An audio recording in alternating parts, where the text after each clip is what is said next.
Okay, good morning, everyone. I think we'll make a start. I know it's only 1 minute past the hour of the scheduled start for this event, and obviously people will be joining in the next few moments. But welcome to you all this morning to this event. I'm just going to very quickly, hopefully, share my screen as usual for those of you who are accustomed to these events. So today we are going to be presenting the results of the fourth quarterly survey on the conditions for North-South and East-West cooperation. For those of you who don't know me, my name is Anthony Suarez. I'm the director for the Center for Cross-Border Studies, and I'm delighted to be joined once again by Ben Rocha, PhD candidate at Queen's University and also a research associate with the Center for Cross-Border Studies. So you're all very welcome.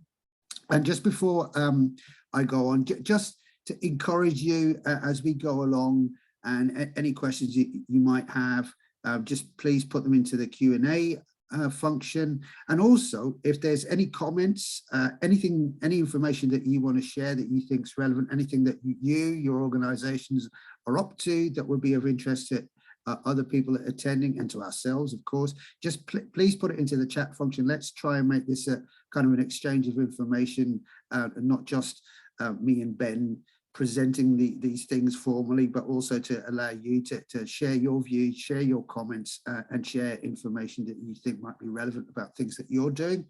So just before Ben actually presents the results themselves of this fourth quarterly survey, it's perhaps again useful to remind ourselves of why we're doing this. And this fourth quarterly survey, so this one was the last one for obviously the final quarter of 2021. All of these surveys, including obviously this fourth quarterly survey, they just give us a vital means to allow us to understand the extent to which the conditions that we need to undertake North-South cooperation and East-West cooperation, and how organizations, civic society organizations and local authorities are able to cooperate with each other to maintain relations with each other on a North-South and an East-West basis, obviously following the end of the Brexit transition period, and now what was in 2021 the first full year of the implementation of the protocol on Northern Ireland. Just to understand whether those conditions are being maintained and people are able to continue to do the cooperation, to continue those relations that they've had as the protocol is being implemented. Just to remind you that these surveys, and obviously this fourth quarterly survey, they're really specifically aimed at civic society organizations and local authorities. So that's the first thing to remind ourselves of. We have a specific target groups.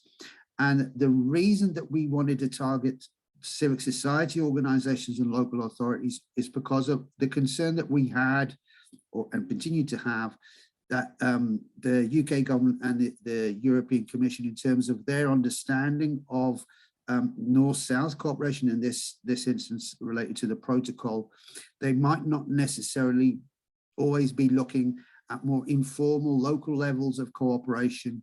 And the reason that we were concerned that that might be the case is due to the fact that the mapping exercise that was undertaken by both the UK government and the Commission, along with representatives of the Irish government and Northern Ireland Civil Service, they actually did say in the technical notes that accompanied that mapping exercise that some of these areas of the cooperation might not have been captured. So we want to ensure that we do capture that, and that we do monitor how that type of cooperation is working out following the implementation of the protocol. So that's why it's important that we get this information. It really helps us to understand where we are. And just to repeat, did this last time, we really are grateful to all of those who respond to these surveys, especially those who responded more than once. In fact, many respondents have responded in every single survey, and it's so important that we get these repeat respondents in order to give us a better sense of emerging trends. And we also just are pleading for continued help in responding to future surveys so that we can really raise issues that are coming out that are important to respondents to these surveys. And finally, it's a reminder that this is a marathon, it is not a sprint. And we understand that many organizations, many people within organizations, civic society organizations, local authorities might be, let us put it politely, exhausted by issues to do with the protocol and by Brexit. But just to remind you that the protocol is something that is envisaged as being implemented and operating for the medium to the long term. So it's something that we really have to continue to monitor. It's not something that, you know, is going to be done and dusted over the next few weeks or months. It's something that we will be dealing with for quite a while. So we need to understand that, and it does require some patience and some dedication in order to ensure that the protocol's implementation is not disrupting cooperation at that community level or local authority level. And just a quick reminder of how we're using this information, what comes through in these surveys. We really generally do use this. The Centre for Cross-Border uses it as we work with other organisations in order to ensure that we do have the necessary conditions for North-South and East-West cooperation and relations. A lot of this work is actually done through the ad hoc group for North-South and East-West cooperation, which the Centre actually convenes.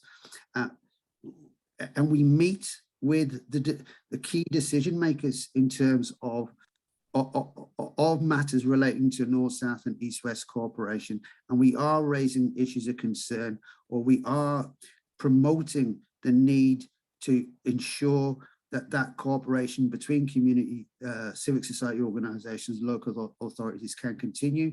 And just to give you an example, just on Tuesday, we had a meeting with the European Commission's co-chair of the Specialised Committee on the Protocol.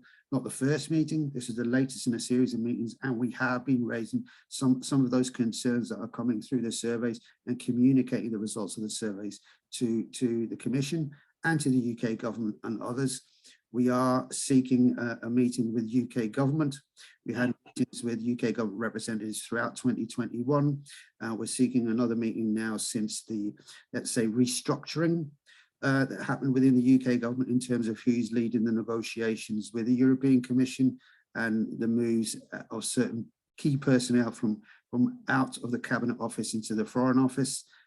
But we are seeking those meetings urgently in order to raise some of those concerns and ensure that we maintain those conditions for North-South and East-West cooperation. So just to emphasize, these aren't surveys that we get information from and they just go into reports that sit on a shelf.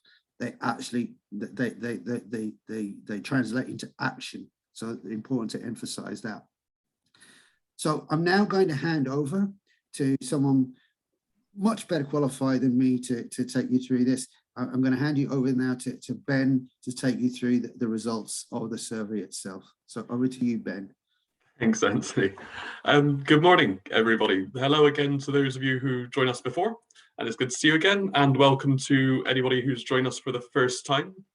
As Anthony says, I'm Ben Rosher. I'm a PhD candidate at Queen's University Belfast and a research associate for the Centre for Cross-Border Studies. And this morning I'm giving a general overview of the results of our fourth quarterly survey on the conditions for North-South and East-West cooperation. And I'm going to try to provide something of a more generalized overview on what the survey and our participants particularly have helped us to understand and communicate to policymakers over the first year of sort of Brexit proper. So once the transition period ends, as we move into what is likely to be more realistic of the future of the situation after Brexit. A fuller analysis of what I'm talking about here is going to be available in the research briefing, which will be launched after this presentation at around midday on the CCBS website. Just to begin with, I'm going to give a brief overview of the data, so how it can be used and any caveats and limitations we need to bear in mind in ours and any subsequent analysis. I'll then give a breakdown of the respondents to this particular survey and then head into the substantive parts of the analysis which is primarily the experiences and perceptions of cross-border contact, cooperation and collaboration, both in the north-south and east-west dimensions. In this round of the survey, 86% of respondents have completed at least one previous round of the survey, which is a good return rate. This is something we're really hoping to at least maintain and to build on moving forward, because this really helps us to build up longer term pictures of trends that are occurring in these contextual environments. It does mean that for the meantime, while differences in the composition of the panel mean that it's not possible to make direct comparisons between this round of the survey and previous rounds, because some respondents have completed the first and the fourth round, some the second and fourth round. And so, but we can, because of this continual response rate, start to infer the shape of some trends over the course of the year in a more practical sense. These insights are more fully developed through the inclusion of qualitative responses to the central contextual questions. And this allows for more nuanced insights into particularly how respondents are experienced in the changing political, social, regulatory, and material conditions for North, South, and East, West cooperation and collaboration. And this information in particular, I would say, has proved invaluable in painting a more detailed picture in these contexts, being able to combine both the quantitative responses from the survey questions along with these qualitative responses help us to really put some flesh on the bones when we're talking to policymakers. It also bears emphasising the respondents to this and all rounds of the surveys we conducted thus far all have a wealth of inside experience and expertise into cross-border cooperation and collaboration. And so the results need to be borne in mind that these are expert participants on which we're drawing on. The data for this survey has been collected by self-selected respondents. And so you can just move it forward one. There you go. The data for this survey has been collected by a panel of self-selected respondents between the 1st and the 20th of December 2021. This is slightly longer than the normal response window we give. That was based on the fact that we were heading into Christmas and obviously concerns around Omicron. There were lots of disruptions, so we wanted to make sure we could capture as many respondents as possible. And in the end, we got 51 responses, 86% of which, so 44 respondents, reported that they had completed the survey in the previous quarter, while 14% of respondents are new respondents.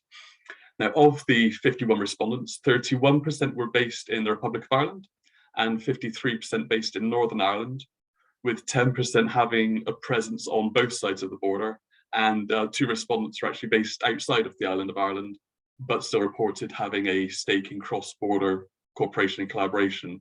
Just in terms of, again, painting a picture of a general trend, what we've been seeing over the course of the year is that there are more respondents increasingly coming from Northern Ireland, whereas at the beginning of the year they were primarily coming from the Republic.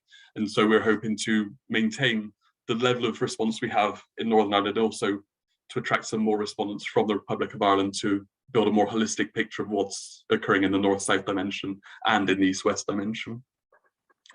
Now, if we look towards the North-South dimension for contact and collaboration, in this quarter, 77% of respondents have had meetings with organisation in the other jurisdiction on the island of Ireland. And for 55% of respondents, their level of contact this quarter has been the same as the previous quarter, and it's increased for 31% of respondents. This is obviously a good sign. The level of North-South contact has been very robust throughout this year, and it's remaining robust, and this is something a positive to take away from the findings of the survey. 85% of respondents have reported that meetings with organisations in the other jurisdiction have discussed challenges to cross-border cooperation and collaboration, either on occasion for 46% or to a significant extent for 39% of respondents. The nature of these challenges are wide-ranging. They're always quite broad, but depending on what's happening at any given moment, they tend to focus around specific core issues. And during this survey, one of the core themes arising around that were being discussed were potential issues around the common travel area and things like the cross-border movement of students and NEA frontier workers. And one of the respondents has said that the free movement of EU employees who are not covered by the withdrawal agreement or the common travel area rules are provided a particular area of concern in their collaborative meetings. 80% of respondents are currently involved in cross-border collaborations with a partner in the other jurisdiction on the island. And the main areas of current collaboration are in cross-border cooperation, community development, education, and peace and reconciliation. And perhaps more prominently, 75% of respondents are actively considering new collaborative projects. And so we're still seeing this level of collaboration is very robust in the North-South dimension, which is something, again, to be taken as a positive from these results. What we also see is that 56% of respondents who are presently engaged in cross-border cooperation report that they are in receipt of funding for these projects, and the predominant source of funding for North-South projects are coming from either the Irish government or the EU. And now we're just going to turn to the contextual questions in the environment for the North-South dimension.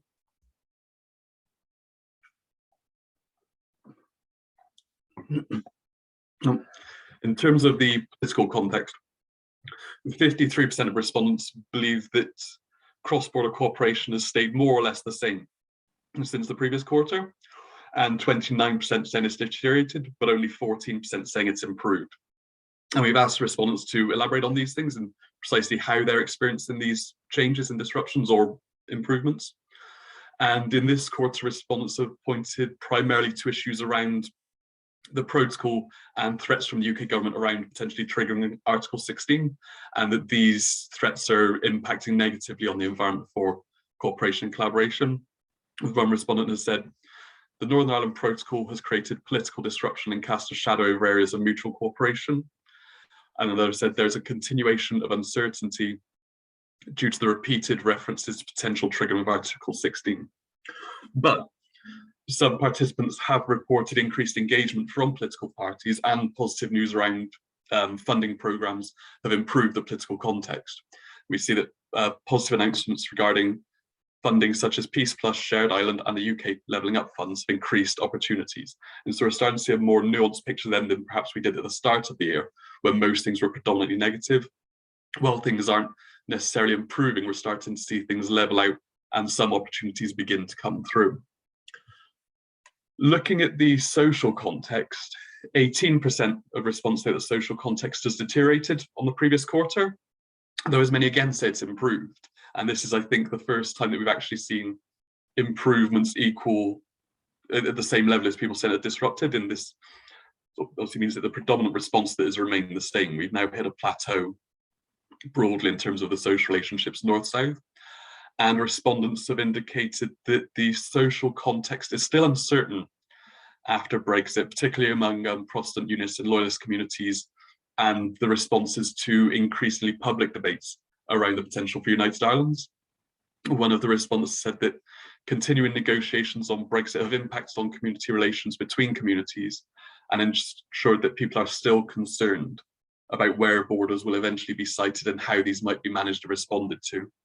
And I think taking this into consideration with concerns over the movement of EU workers and concerns over the CTA, this has been quite a predominant response this quarter, and that things are still, despite all of the negotiations, despite everything that has been at least nominally agreed in the last 5 years, things are still not certain for a lot of people. And this is something that needs to be borne in mind, particularly by policymakers when making these decisions and pronouncements. However, there have been notable improvements in community relations as well. And a lot of this needs to be considered in light, not necessarily of the protocol or of Brexit really, but in light of the easing COVID restrictions. And the COVID restrictions obviously impacted very heavily on the social dimensions, given the way that we've been living for the last 2 years. One of the respondents says that COVID seems to have retreated a little, and this has increased social traffic. And at a community and community organisation level, it's enabled re-engagement at a social level, but it's been incremental rather than significant change. So hopefully this is something we will see develop as we move through and as restrictions hopefully continue to be lifted. Looking towards the regulatory context, 53% of respondents say that the regulatory context has remained the same compared to last quarter, and 28% saying it's deteriorated. When we've asked people to elaborate on how they're experiencing this, they've pointed largely to the impact of Brexit and the protocol on the context for collaboration, and again, uncertainty regarding the common travel area.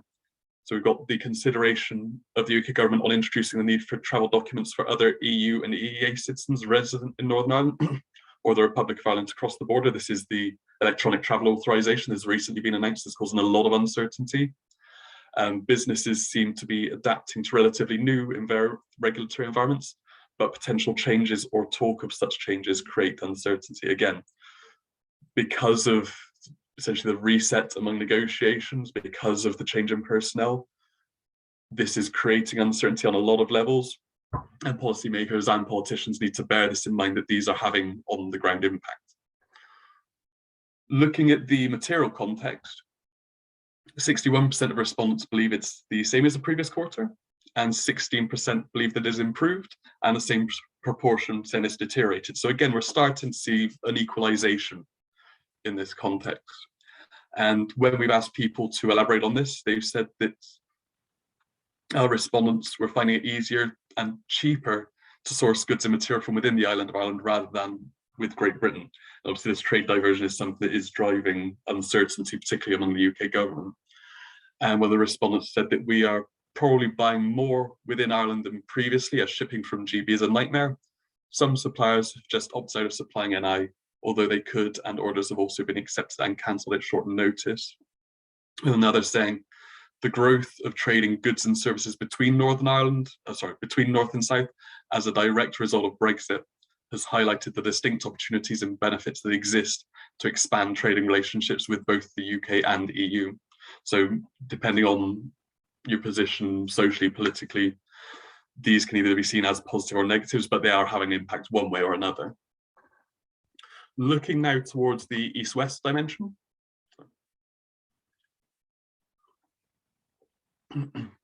We see that more than half of respondents, 57%, have reported having meetings with organisations in Great Britain. For 77% of respondents, this is the same level of contact as the last quarter.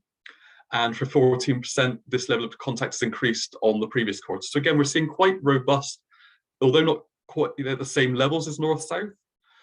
For the East-West dimension, the levels of contact are still robust, and I think increasingly so over the year. The East-West contact took quite a hit at the beginning of the year. This is actually starting to build up now, which is, again, something of a positive to be taken away. 59% of respondents reported that meetings with partners in Great Britain discussed challenges to cooperation either on occasion for 41% of respondents, or to a significant extent for 17%.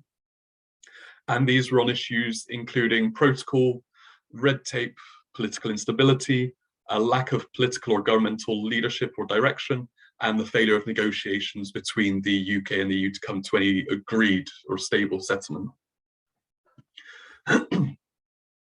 49% of respondents, just slightly under half, but still slightly more than we generally get, say that they are currently involved in collaborative projects with a Great Britain-based organisation, with the predominant of areas of collaboration being in community development and education.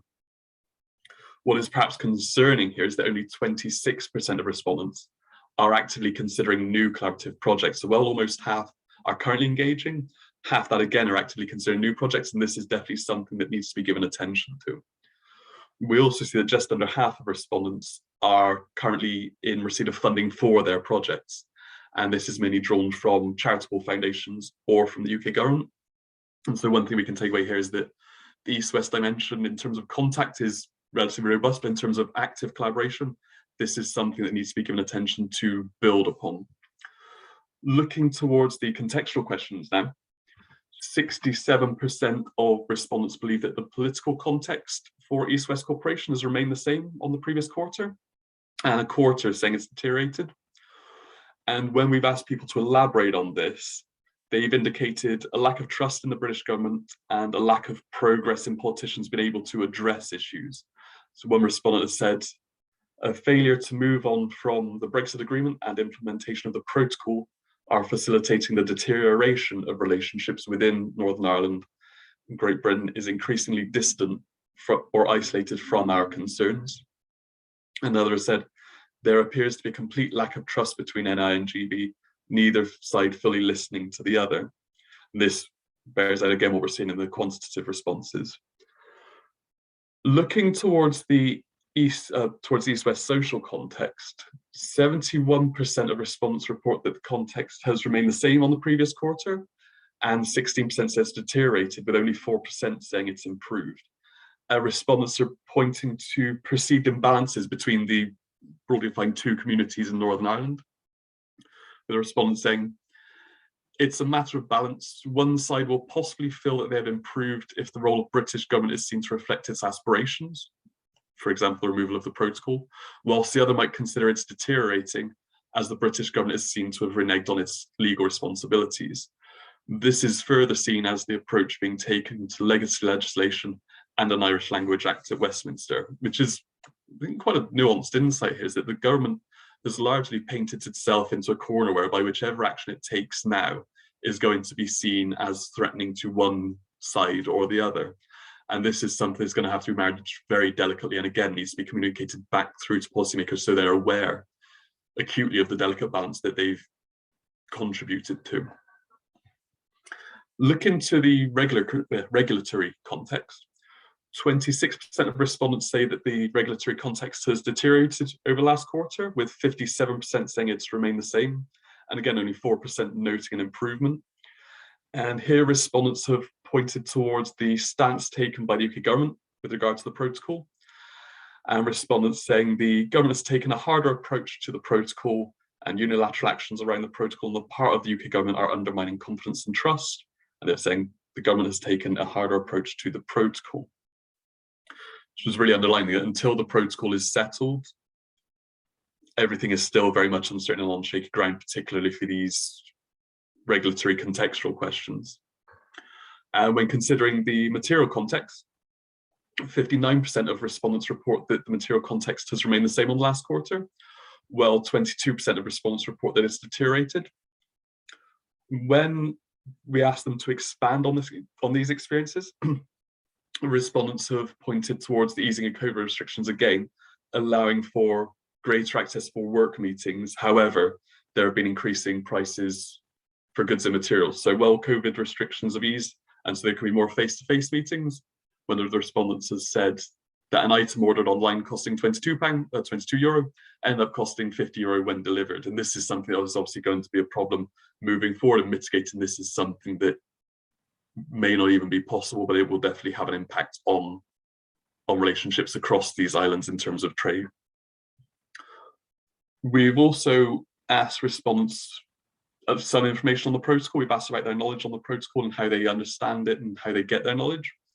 Now, 59% of respondents have reported they do not feel there is enough information on the protocol available, compared to 28% of respondents who feel that there is. However, 10% of respondents feel very informed about the protocol, and 78% of respondents, so despite the fact that there is a lack of information available, a majority still feel somewhat informed at least. And this is primarily coming from the press and social media as a primary source. So 71% of respondents gather their information on the protocol through press and social media channels. The Irish government has been a source of information for 55% of respondents, and the EU for 47%, while the UK government was a source of information only for a third of respondents. And so that is something that may need to be addressed in terms of how the UK government are communicating how they're viewing these policies and how they are viewing the situation to stakeholders. In addition to the open text questions we've asked specifically around the political, social and regulatory material conditions, we've also just provided a free text box at the end for respondents to provide, in their own words, any additional comments and insights they feel would be beneficial to understanding the impact of Brexit and the protocol on cross-border contact and collaboration, both north, south and east, west. In this round of the survey, the tone of the responses generally call for clarification and simplification around new procedures and processes following Brexit and following the year that we've just had. Responses are saying that as a micro business importing mainly from GB and trading in an all-Ireland connection, it would be helpful if a simpler way could be found to record the necessary data required. somebody has suggested that extending the common travel area to everyone lawfully resident in either jurisdiction would solve a lot of the problems at a stroke. And finally, there are so many opportunities for exchanging information, working together, collaborating, and developing better integration that have either been lost or ignored. And this has led to a feeling of frustration, though not only to a reduction in the desire to work together north and south. So despite all of the challenges that have been faced, the desire and the will to continue collaborating still remains robust, which is something, again, the quantitative responses bear out, something that is one of the positives we are seeing from across the year. While there are challenges, respondents are still very keen to ensure that these connections and these relationships are maintained. So in summary then, what the survey responses indicate is that the overall context of the conditions for cooperation between Northern Ireland and the Republic of Ireland and between Northern Ireland and Great Britain in this quarter are predominantly the same as the previous quarter. This is the first time through all the surveys that the majority of respondents for all contextual questions, the predominant response has been that they've stayed the same. At the beginning of the year, it was predominantly that things had deteriorated. Through the second and third quarters, it was generally that things had either deteriorated or remained the same. And this is the first quarter where everything, the predominant response has been that they have stayed the same across all contexts.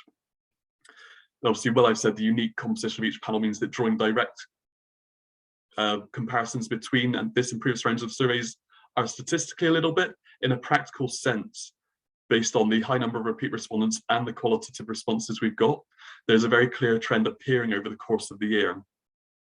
And namely that at the beginning of 2021, there were clear indications that conditions were deteriorating across all dimensions. And by the end, these have stabilized. There has been a normalization, but this is a normalization of worse conditions there were at the beginning. What we need to work towards is to improving these conditions to at least get back to where we were at the beginning of 2021 and hopefully improve on that again. And so, simply put, at the end of the first year of Brexit, following the end of the transition period, and this is even with many grace periods and mitigations in operation through this time, a lot of work still needs to be done by organisations, but particularly by policymakers and by governments, to recover from the disruption that has been and is still being caused by Brexit, and to work on restoring these contextual factors in these environments to where they were before, so that we can continue to build on and improve on these relationships across these islands. And I am going to end it there. Thank you very much for your time.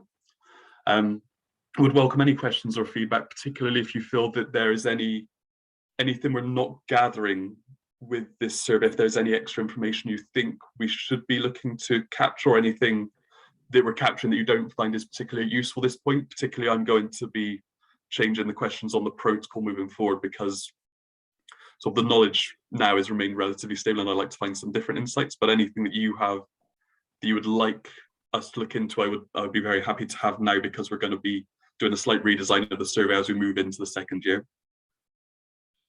Thank you so much, Ben. Thank you for that comprehensive overview of the results from that fourth quarterly survey. And I'd just like to encourage anyone, any comments, questions, just put them into the chat function or to the Q&A function, whichever you find handiest.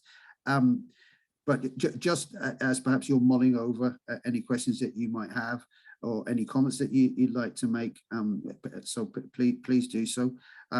Just a couple of things, and Ben referred to them in kind of passing. We are actually undertaking at the moment, or I'm undertaking at the moment, or putting together a report. So that there's a report which will be released very shortly, on looking at these results in more detail, giving more detail on terms of the results for this fourth quarterly survey. But we're also putting together a report looking right across all of 2021 and kind of highlighting some of those trends. And I'd just like to point to a couple that I think are important. And Ben referred to them right at the beginning, or referred to this particular issue, which is in terms of the respondents and the nature of the respondents, and Ben did refer to this right at the beginning. So in the first quarterly survey, what we saw was a majority of the respondents were actually based in the Republic of Ireland, in the south, And that has changed. And there's been an increasing change in terms of the composition, where now the vast majority of respondents are from Northern Ireland, and the minority are from the Republic of Ireland. And why I'm kind of highlighting this particular issue here, and it will go into more detail in that report, is what it might be indicating. And it kind of, that trend is kind of reflecting some of the things that we've been hearing, working with other organizations, and particularly in terms of what's been raised through the ad hoc group for North, South and East West cooperation, which is perhaps an increasing, let's say, feeling sentiment in terms of organizations based in the South, that the issue of the protocol is something that is Northern Ireland specific, and something which they are not really able to have a voice on, to shape, and there's that particular issue, as if our concerns, our opinions aren't really of relevance here, because this is a Northern Ireland thing, the protocol. But we must remember that it's the protocol on Ireland, Northern Ireland. It's not the protocol on Northern Ireland. So that's an important thing to remember. But what this might actually point to is another really important risk in terms of that potential sentiment, is that sentiment can then lead for some organizations in the South, particularly smaller community organizations with limited resources, where despite perhaps the appetite and the value that they place on cross-border cooperation, North-South cooperation, it might just become to seem as problematic and something that they are not prepared to invest in as they might have in the past, and might prioritize their activities within their own jurisdiction rather than looking to North-South cooperation. So that's something really that we need to bear in mind. And I can see a question here in the chat function and from Joanne, and the question is, why do the questions limit the East-West dimension to Northern Ireland, Great Britain? It would be good to get insights on how ROI-based organisations are faring on the East-West during this period of transition. And I'll let Ben come in a moment, but just that the survey is aimed at organisations in the two jurisdictions, and it's getting their responses. So it's responses from organisations from the two jurisdictions in terms of how they experience cooperation on both a North-South and an East-West dimension. But Ben, do you want to come in on that one? Yes, I'm happy to. The short answer is that the East-West dimension isn't limited to respondents based in Northern Ireland. The East-West dimension covers all respondents, whether they're based in the North or in the South. The reason that I don't break them down to examine them this way is purely based on sample size, because as you've seen, we've got, where are my numbers? I can give you some figures, hang on.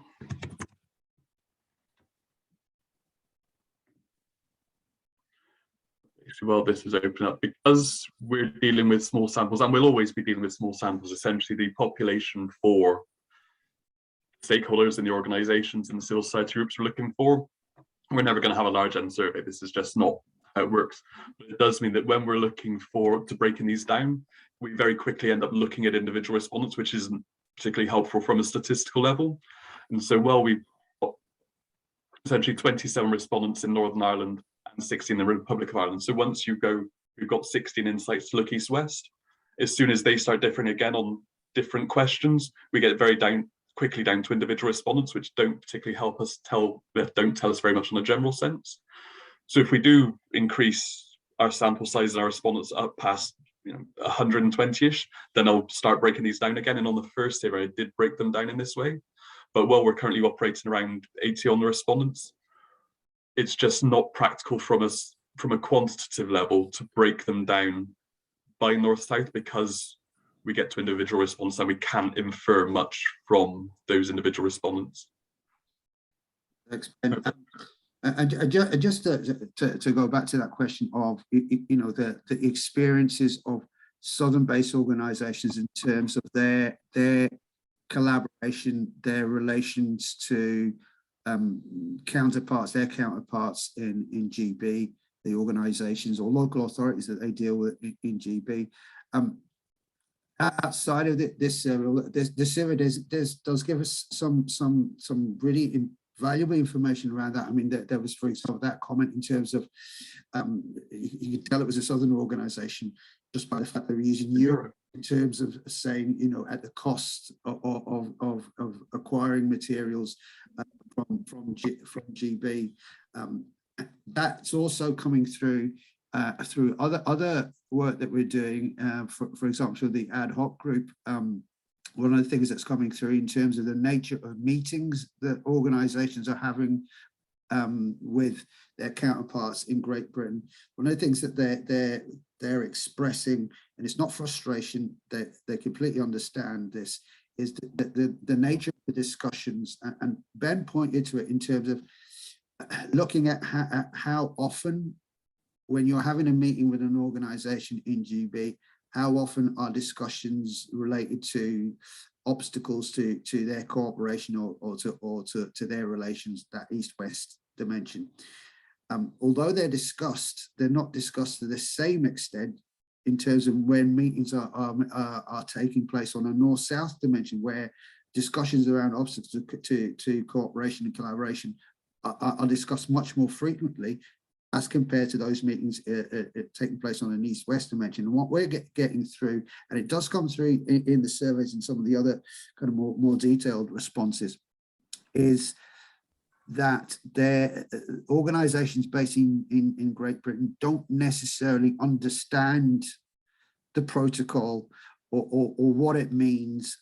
So it's not even necessarily on their radar, so that the meetings don't really go into the in-depth discussions around obstacles to cooperation, because it's just not on their radar. And sometimes the organisations here on the island of Ireland have to spend a lot of time explaining what the potential consequences are, or in fact, what they sometimes tend to do is have to explain to the GB organisations that there isn't any impact, that it is not necessarily a problem, and they have to explain that to their counterparts in GB who might think it's a problem, but without necessarily understanding all the dimensions of the protocol. And in fact, what they think is a problem is not necessarily a problem. So just to bear that in mind.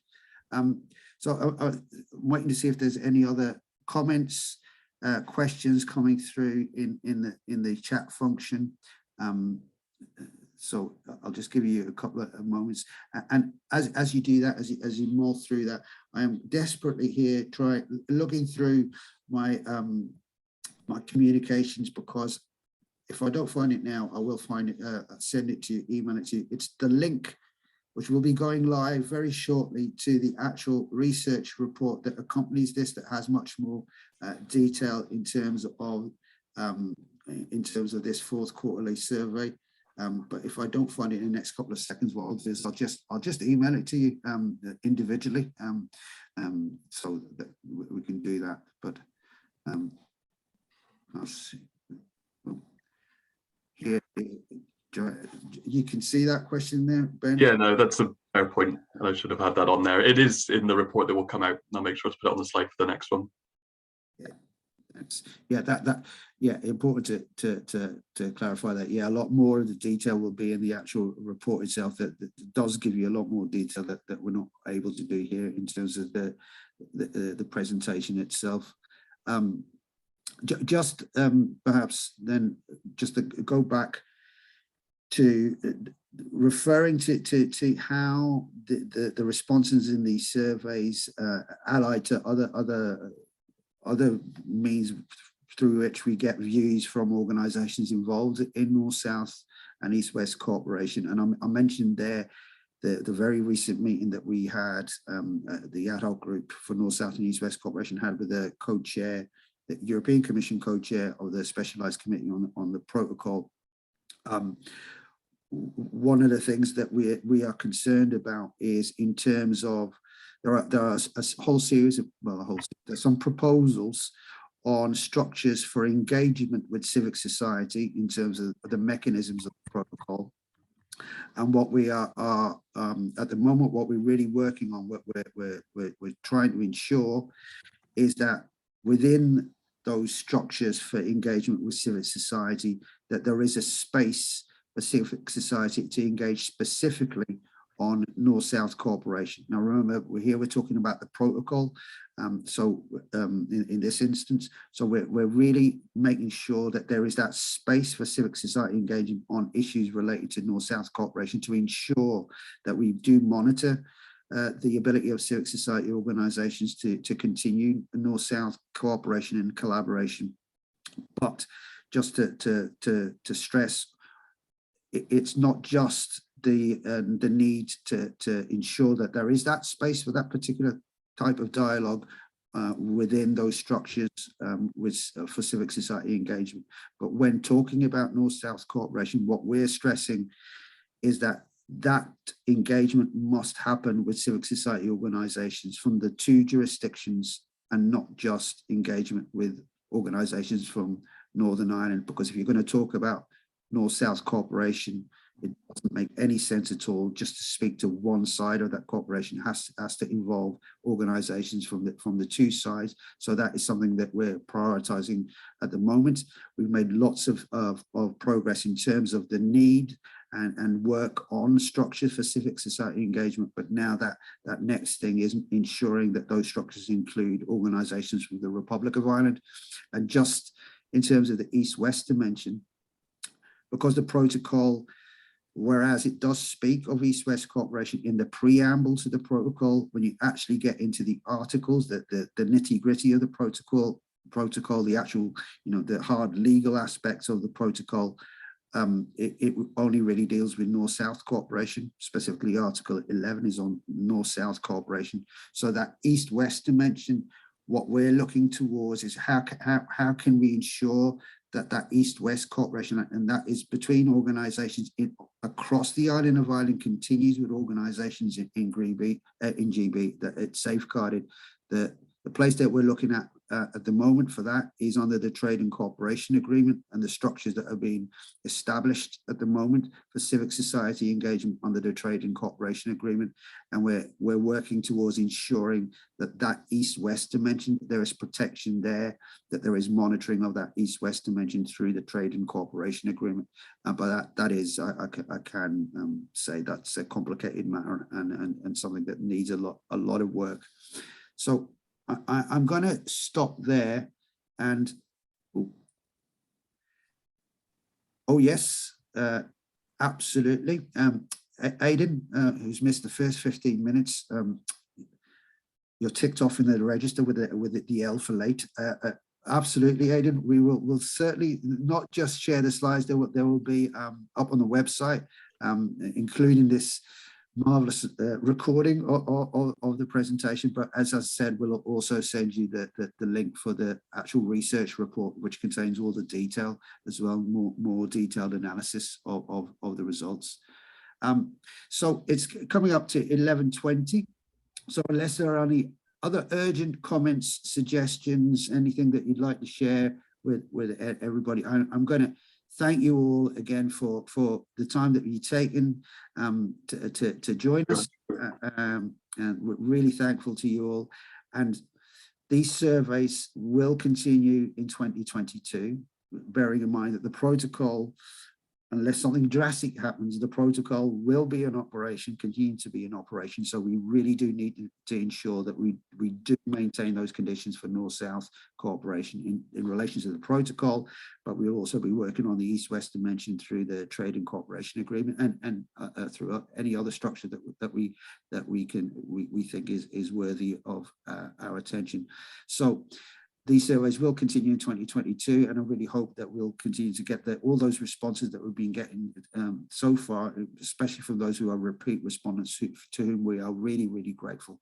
So thank you, everybody. Have a rest of a great day. The weekend is nearly here with us, so I hope you all have a great weekend, and I'm sure we'll see each other again soon. And thank you, Ben, for taking the time also to present those results. Thanks very much, everybody. All right. Bye-bye.